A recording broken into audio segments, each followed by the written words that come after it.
Thomas the tank engine was ill. Workmen had tried to make him better, but it was no use. "Edward must take you to the works," said Sir Topham Hatt. Thomas felt very miserable. Then Sir Topham Hatt spoke to Duck. "I want you to help Percy and Toby while Thomas is away." Duck was delighted. He already knew Percy and soon made friends with Toby and Bertie. Terence the tractor gave him a big welcome too. "Take care of Thomas's coaches," he advised. "He's sure to miss them while he's away." Duck was very gentle with the coaches.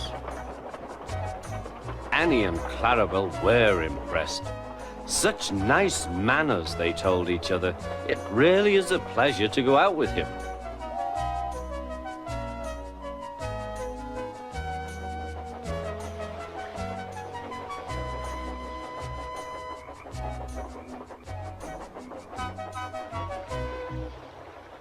When Thomas came back, Annie and Clarabel told him how well Duck had managed. Thomas was so pleased to be home that he soon forgot to be jealous.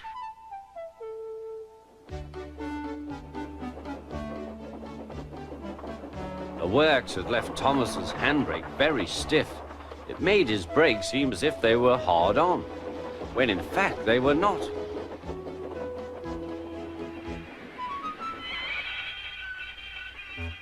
As a result, he and his coaches often overran the platform. Thomas found this most embarrassing. Gradually, his driver and fireman learned to be extra careful.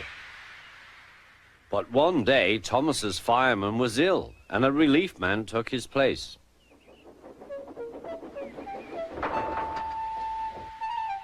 The fireman had fastened the coupling and joined the driver and station master on the platform to wait for Henry's passengers. The fireman had forgotten all about Thomas's handbrake. Thomas simmered happily. Not long now, he thought, as he saw Henry slowly approaching. But Thomas's brakes were not hard on, and suddenly he felt his wheels begin to move. He tried to stop, but he couldn't without his driver and fireman. He tried to whistle a warning, but he couldn't do that either. The conductor, driver, fireman, and passengers were all stranded on the platform. "Stop! Stop!" shrieked Annie and Clarabel. But Thomas, with plenty of steam, kept on going. The alarm went out down the line. "Stop the Runaway!" There, ready for action, was Harold the helicopter. The inspector had made a plan, and together they took off into the sky.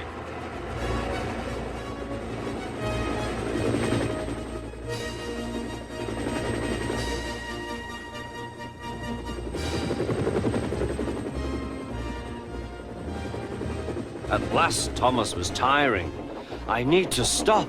I need to stop," he panted wearily. As they neared the next station, Thomas saw Harold land.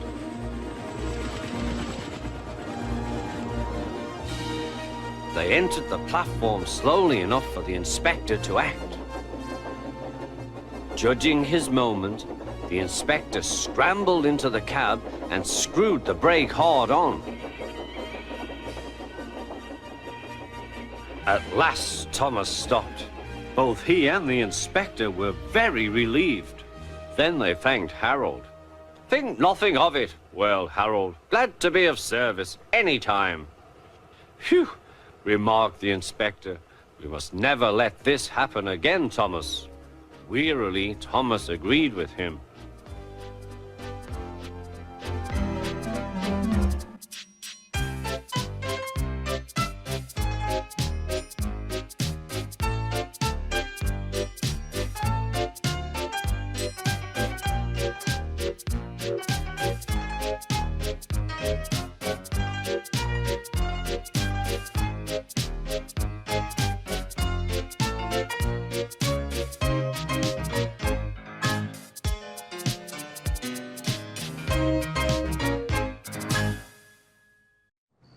On starry nights when the moon is full and the air still, you can hear the sounds of faraway ships and distant laughter.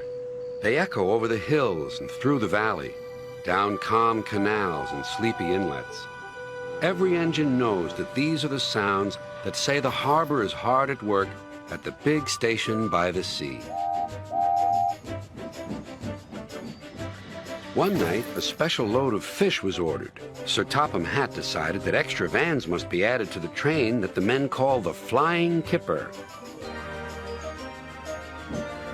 The only vans available were old ones. They had not been used for a long time.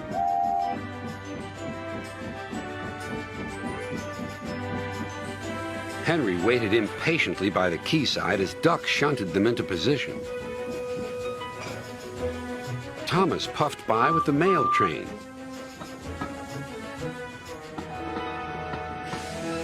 Hello, Duck. Going fishing? I'd take care if I were you. Why? Huffed Duck. Well, for one thing, puffed Thomas, remembering his own experience, if fish get into an engine's boiler, they always cause trouble. And for another, fish can be awfully smelly. And I know what I'm talking about. Good night.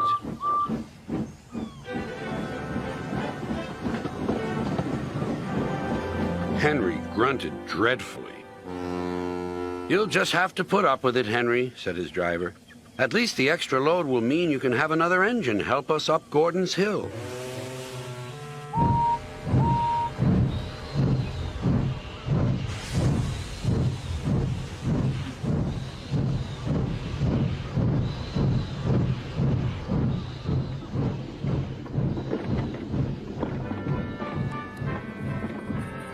Meanwhile, Duck was waiting at Edward's station so that he could help the heavy train by pushing from behind.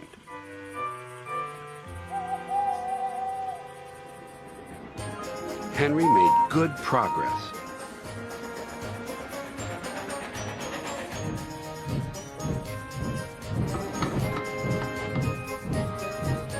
When they reached Edward's station, his driver stopped the train beyond the platform. Then Henry gave a special signal. Beep, beep, beep, beep. I need help, please. Beep, beep, replied Duck.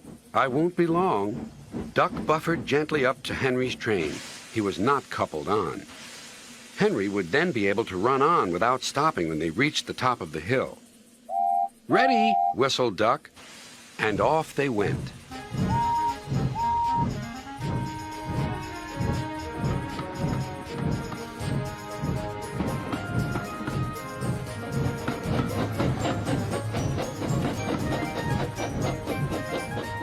Soon they reached Gordon's Hill. Push hard, puffed Henry. We're doing it, replied Duck. Henry was pulling his train harder than he realized.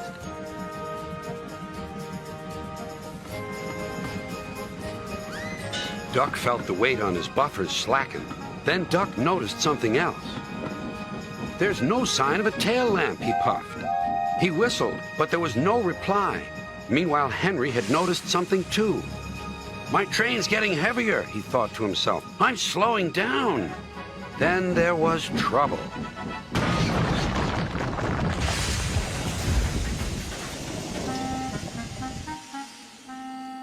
No one was hurt, but a strong smell of fish hung in the air. Next day, workmen found the broken tail lamp at the bottom of the hill. Sir Topham Hatt spoke kindly to Duck. The accident wasn't your fault. We should have checked that this tail lamp was fixed on properly. We'll soon have you in working order again. Thank you, sir, said Duck sadly. Thomas told me to be careful about fish. They got me in a right pickle, didn't they?